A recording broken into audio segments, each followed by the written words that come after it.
Welcome everybody to Brian's Action Figure Reviews, and my name is Brian. You've watched this channel plenty of times if you're a subscriber. Today's video is a little different. It's a review of sorts. It's a review and a little discussion afterwards about the Joker. So this is your warning.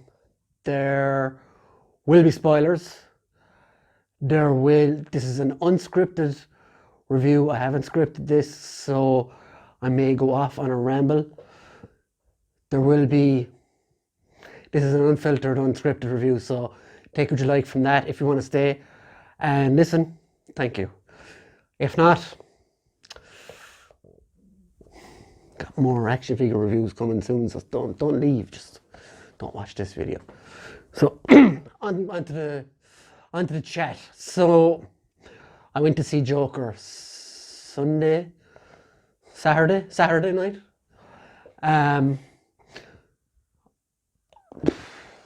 Disclaimer, I love comics, I love comic books, I love video games, all that stuff.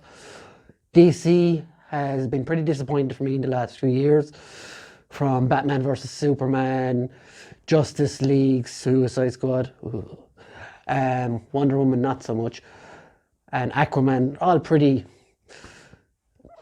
nothing movies. So my first thought when I found out this was announced was, do we really need a Joker movie now? Really? But I find that's probably the wrong way to think, because it doesn't matter if we need it or not. It's been made. It's up to you if you want to go and see it. So when I found out Joaquin Phoenix was cast in the role, I was very interested and intrigued, because he doesn't do tentpole stuff usually. He doesn't do blockbuster roles. He very much picks up the indie type films like You Were Never Really Here and Walk the Line and other stuff like that. Most people will probably know him best as Commodus from Gladiator, which was years ago, so probably no one on Twitter has heard of that. I kid, but so yeah, I went to see the Joker Saturday night. What I saw was, I've been thinking about it since, and honestly can't get the movie out of my head. I need to see it again, I think. But what happens, a lot of people, I don't know how to even start. So basically the Joker is the origin story of the Joker and how he became so crazy and so chaotic and so mad. And how it's done in this film is it shows Joker as a normal person, a guy who lives with his mother. He's called Arthur Fleck in this. He lives with his mom. He's a down on his luck guy who works initially for this company who send out clowns to birthday parties and sign twisting, as you've probably seen in the trailer, and just dress up with clowns. There's a heavy guy there working with him, and there's a midget guy in it with him. It's pretty standard stuff. The movie kicks off with that scene you've seen in the trailer of the guys robbing his sign, and he chases them down and catches a beating for it, which is unfortunate. Also, the laugh, which is, it goes from being sad to terrifying to comical at times, but he is not doing that laugh voluntarily, which is a very strange take on it. It's a condition, and he carries around a little card that he shows to people who think, oh, look, what the fuck is he laughing at, kind of thing. He carries around a card to excuse his condition, that he constantly breaks into laughter at when he's nervous or at inadequate times, basically. So yeah, he's a deeply disturbed guy mentally.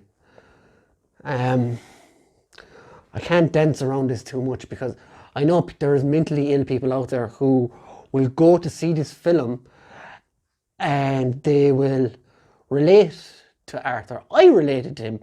The way the world treats him is terrible.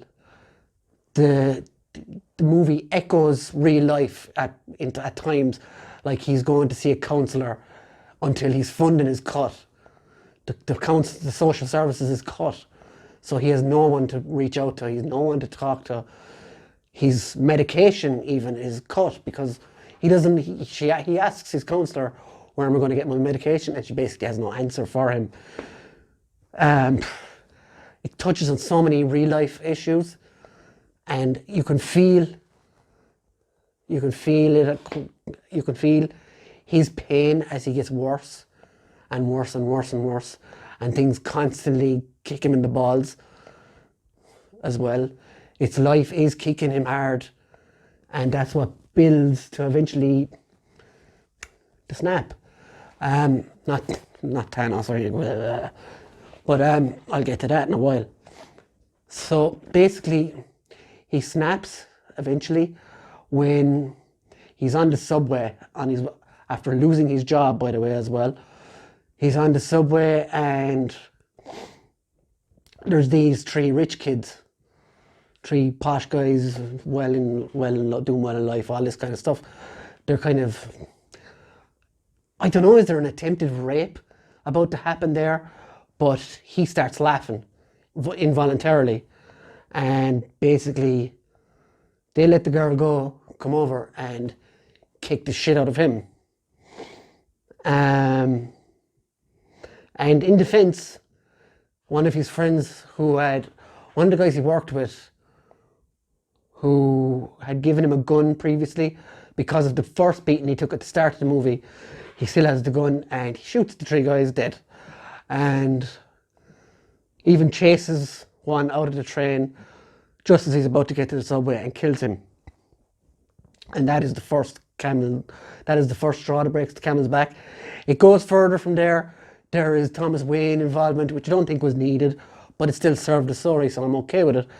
There's a kind of little subplot about him possibly being his father and stuff, which I found a bit odd, but still it served the movie because it ends to the ultimate rejection of Arthur and finding out what his mother put him through when he was a kid as well, that he got abused as he was a child and busted his head and all this kind of stuff. So he then comes to her and says, this has all been a lie or whatever, and he smothers his own mother, or his adopted mother, as we find out. Again, look, I've said at the start of the video, there's spoilers, so if you're still here watching, I'm going to keep going. He then, he gets on this Maury Walker show. It's kind of like a David Letterman show that he's been an idol of for years. He gets on this through, he decides to go to a comedy club and watch stand-up comedians, because he wants to be a stand-up comedian. He gets up on stage, and for me, it was one of the most uncomfortable parts of the movie, because anyone who's ever stood up in front of an audience, be it giving a reading at church, be it doing a theatre play, knows what it feels like to stand up in front of people. It's horrible at first, unless you're used to it. It's really tough, and he goes up on stage with his little book of jokes, his diary or whatever, and you feel so bad for him because of the nerves, I think it was, he can't stop laughing. And it's the whole Joker laugh, so people are just laughing at him as well, not with him. And it's really sad and it's really horrible. And Maury, who was played by Robert De Niro, invites him on his show with a clip of that. Because of the clip of that, because it went viral, but not obviously Twitter, none of that stuff is around, but it got to him. So he gets on the show, and because of that, and that I think then leads to more, because when he gets on the show, it's one of the most compelling scenes in the film, where he turns around and he basically says, "You only wanted me here because you wanted to make fun of me."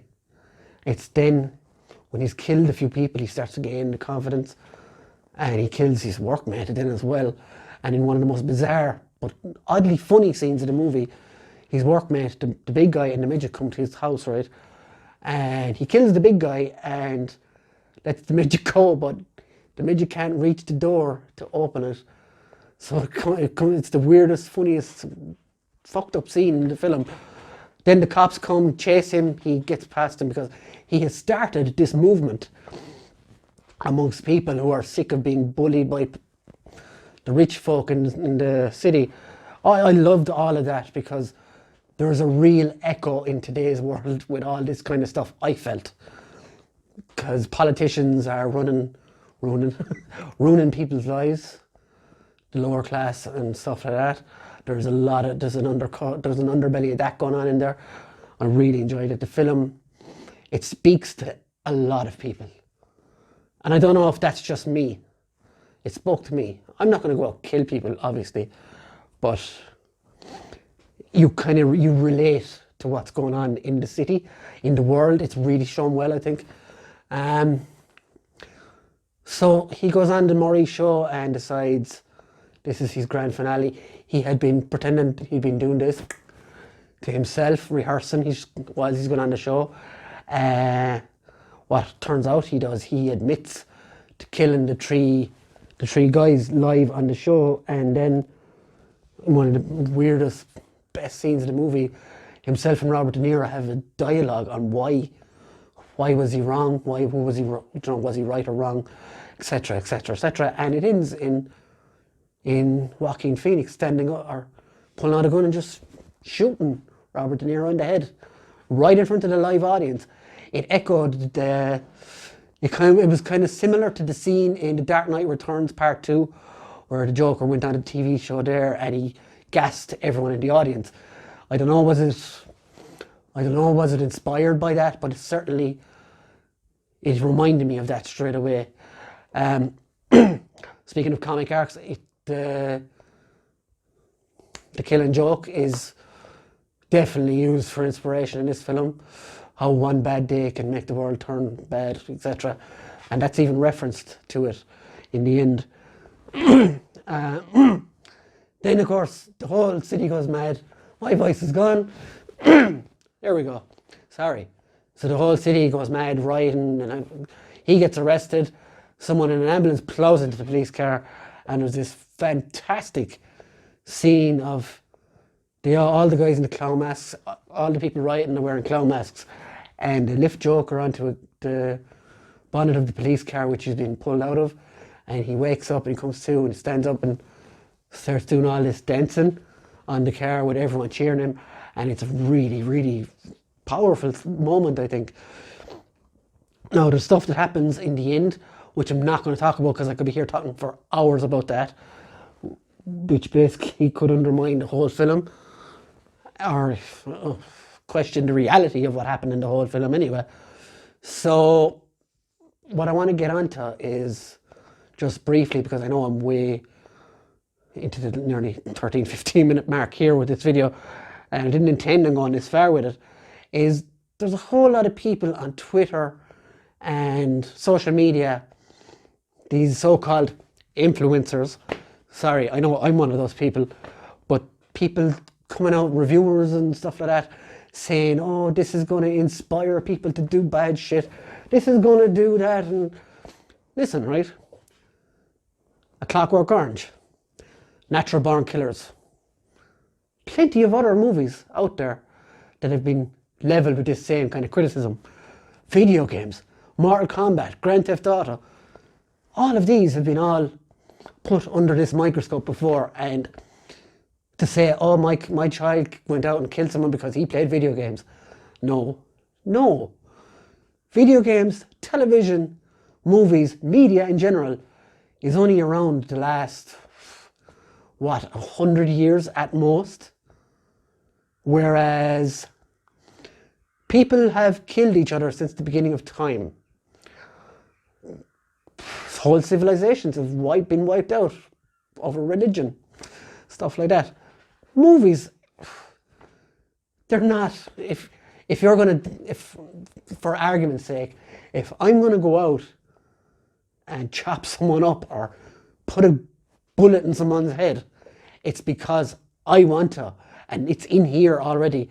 If I watch, let's say, something like if I watch The Joker, and all of a sudden I want to hop on a train and shoot 3 guys, or go on a TV show and shoot someone in the head.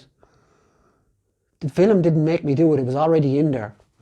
So I hate this whole incel SJW bullshit that's going on YouTube, on Twitter and Facebook about the Joker and other movies in general. Because it's all bollocks to me. It's all a lot of bollocks. Also, another thing, I'm not going to compare this to Heath Ledger because Heath Ledger's Joker was a fully fledged Joker. We saw a Joker in its infantile stages, and before it, like, this Arthur Fleck Joker is not a criminal mastermind yet. It's like the whole caterpillar butterfly thing. We see the chrysalis and we see him emerging, and then we don't see any more. Now, if they do make a sequel, I'm torn on it, being honest. I loved this film. I loved everything about it. And I'm cautious about them doing a sequel and undoing the good work and throwing him up against Batman, which in the world they created is going to look so silly. I think it's not. It's going to have to be as dark, if not. Like, Batman isn't really grounded in reality with all the gadgets and stuff.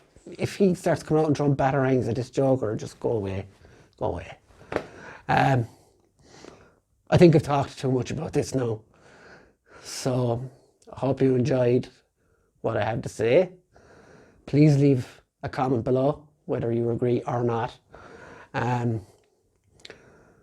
Like and share the page and subscribe even if you didn't. This has been Brian's Action Figure Reviews. Thanks for listening. If you got this far, you're a real trooper. I really appreciate my viewers and stuff. Go see this movie. It is fucking amazing.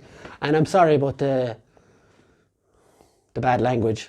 It comes with the territory when you're talking about a movie that is 18s or 16s or whatever. Yeah. So thanks very much, and make sure to drop by real soon. I've got some great reviews coming up.